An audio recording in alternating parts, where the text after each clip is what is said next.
either I was in a pool or I was walking in the rain or something, and the vlog was great, but I'm like, oh man, I look just horrible. Come up in the pool and that just makes your baldness just stand out like crazy. The pictures I really like to take are the pictures from the perspective where the camera's behind me and I'm looking at something, like I'm looking at Machu Picchu or I'm looking at some awesome scenery in Patagonia.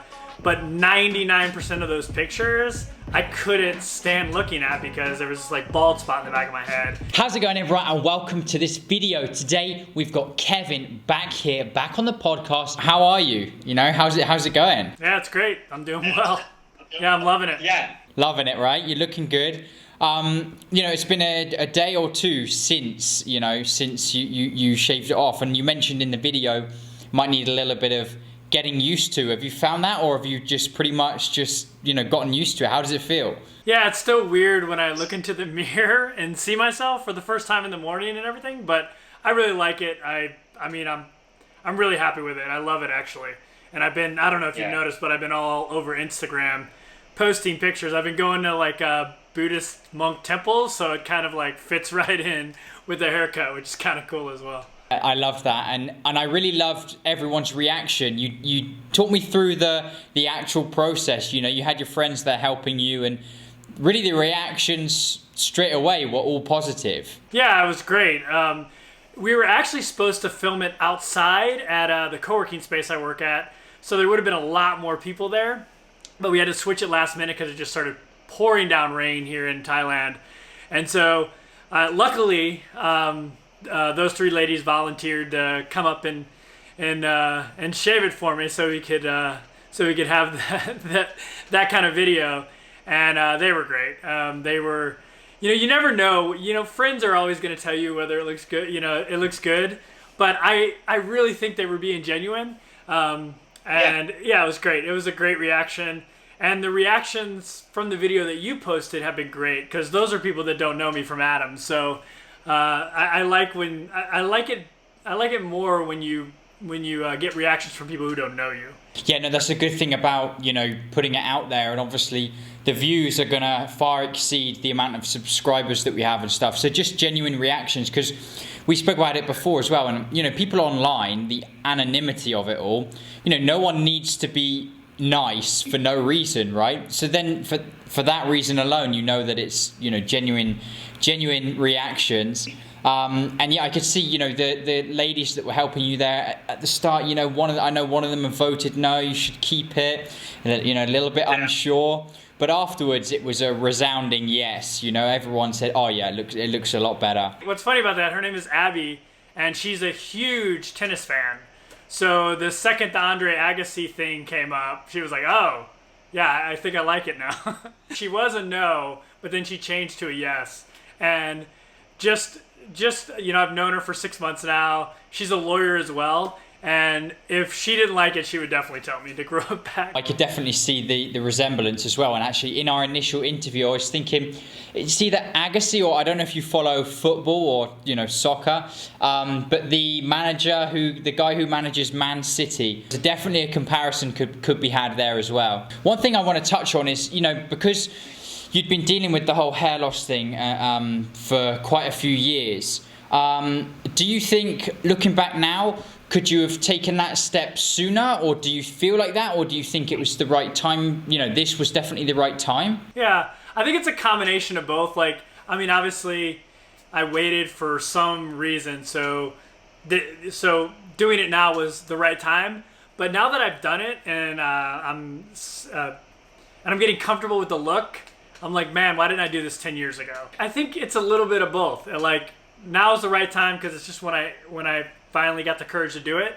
But also, had I known I would look this way, I would have done it a long time ago. The outcome is so good, you know, there's no reason to change it, right? But I suppose I want to kind of just tap into your perspective for, I guess, you know, so that other people can benefit from your experience. I know we touched on it really briefly in the first part when we spoke, and you mentioned, you know, you tried the Propecia and you tried the Rogaine and those types of things. Maybe you had to do those things to know that maybe accepting, you know, just shaving it eventually was the best option. Yeah, definitely. I mean, even though I tried those things, I knew they weren't long-term solutions because I just don't like taking pills and I absolutely hated the minoxidil. Like, I hated it. Like, it made my head itch. It was just, I couldn't stand it. It was awful stuff. So I knew those weren't long-term anyway. I think shaving it's definitely the right choice for me. I did all the research. Like, I researched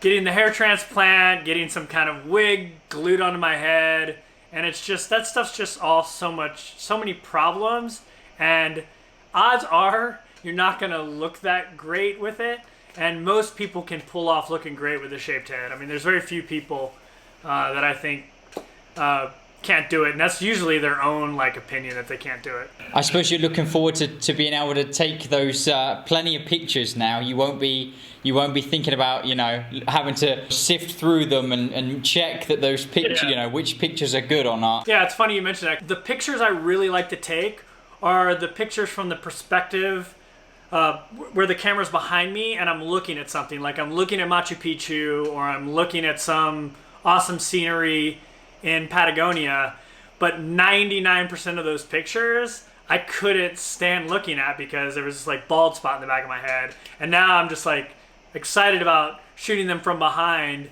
because I've already seen pictures of myself from behind, and I know this is kind of vain, but I have a decently shaped head, so it actually looks pretty cool. Yeah. I shot one today where I had this like weird, like just different perspective where I had these plants falling in my face and I had a Buddhist temple behind me, and it just looked really cool. Now you can really admire the picture for what you're supposed to be admiring it for, you know, not even thinking for a second like, oh, how is the hair or the bald spot gonna look, you know. You can really like appreciate it for what it is. Yeah, absolutely. And for video too, like I've shot some vlogs in the past where either I was in a pool or I was walking in the rain or something, and the vlog was great, but I'm like, oh man, I look just horrible. Like, my hair looks horrible. Yeah. Like, you know how it is. You like come up in the pool, and that just makes your baldness just stand out like crazy if you have like really thinning hair.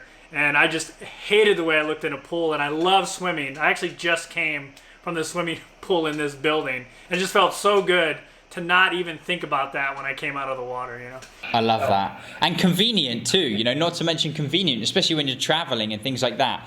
Having a shaved head is beyond convenient, you know. When with drying off, or if it rains or anything like that, you just never worry about it. Yeah, I'm a minimalist traveler too. I travel with only one carry-on bag, a 30-liter bag. And so I'm always trying to look for ways to get rid of weight. So it was great today, like throwing my hair product in the trash. Yeah. In the trash was like, it was such an amazing feeling just tossing that stuff in there. Someone made the joke before about feeling the wind, you know, the wind on the scalp. But it was a great feeling because before they would have been freaking out about, you know, messing their hair up or whatever, or like you said in your original video, you know, when it rains, it kind of, you know, it messes the hair up and it looks, you know, the balding is super obvious. So again, it's just that freedom of it all. Yeah, I went to a temple yesterday and it was just pouring down rain, and I was like, I had that moment where I was like, oh, I don't even have to worry about it. For like a second, I was like, and I was like, oh, I don't have to worry about it anymore. And I'm like, and then I'm looking at all the monks walking around, and I'm like, they know something. They know something. Definitely, yeah. So listen, Kevin, for the people who are going to be watching this video and they've seen part 1 and seen part 2 now, you know, with looking back and this whole experience, what would be, you know, some of your pieces of advice for anyone who's sort of struggling to deal with the hair loss and can help them get through it? Number 1 is you can try it, and if you don't like it, you just go back to what you had. You know, I think that's my biggest piece of advice. Like, you can always go back to having your thinning hair, you know, but give it a try and see if you like it. I don't know, plan a vacation around it or something. You know, if you're afraid like shaving your head and shocking somebody at work, like, you know, take a couple weeks off, shave it right before you leave, and then when you come back, you'll have a little bit back. You'll have a little bit of hair grown back if you don't like it. You'll have some grown back. So I mean that would be my advice, is like just give it a try, see if you like it. I wish I would have done it a long time ago, because I know I would have just latched onto it, and we wouldn't be doing this video now because I would have done it a long time ago. I liked how you did it with, you found an opportunity to kind of have fun with it as well, you know.